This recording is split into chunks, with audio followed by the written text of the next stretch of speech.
जैसे हम लोग कथा में जगते हैं और कथा के बाद सो जाते हैं। कभी कभी कथा में बड़ी अच्छी नींद भी आती है, अच्छी बात है। अगर नींद आ रही है तो सो लेने की जरूरत है, आंख खोलने की जरूरत नहीं है।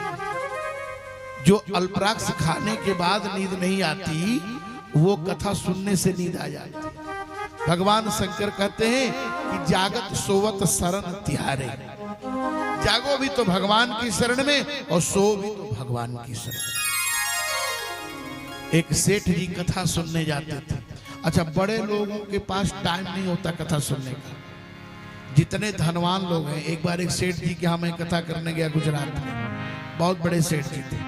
उन्होंने कहा महाराज मैं मात्र 1 घंटा समय दे सकता हूं, क्या आप 1 घंटे में भागवत सुना देंगे?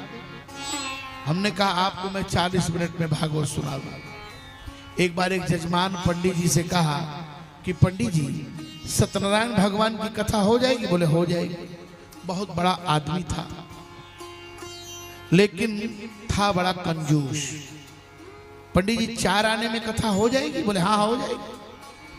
अब पूजा पाठ का सामान जुटा लिया और पंडित जी को बुला लिया, और जब पंडित जी कथा करने की बात आई तो सत्यनारायण भगवान के पहले अध्याय का पहला श्लोक, एक दाने निसारण्य ऋषिः शौनकादयः इत्यादि जो श्लोक है उसको पहला श्लोक, और 5वें अध्याय का अंतिमवा श्लोक पढ़ के 5 बार शंख बजा दिए।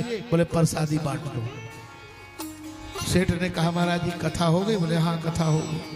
तो महाराज जी कैसी कथा सुनाए? इस कथा में तो लीलौती कलौती का कहीं नामे नहीं आया।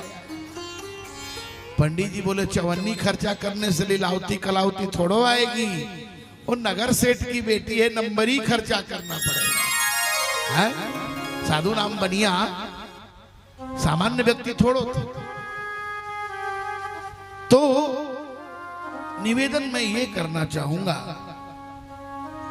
कि भैया कथा अगर हम सुनने बैठे हैं तो समय के साथ, मस्ती के साथ कथा सुने, क्योंकि यही जीवन का समय सदुपयुक्त है।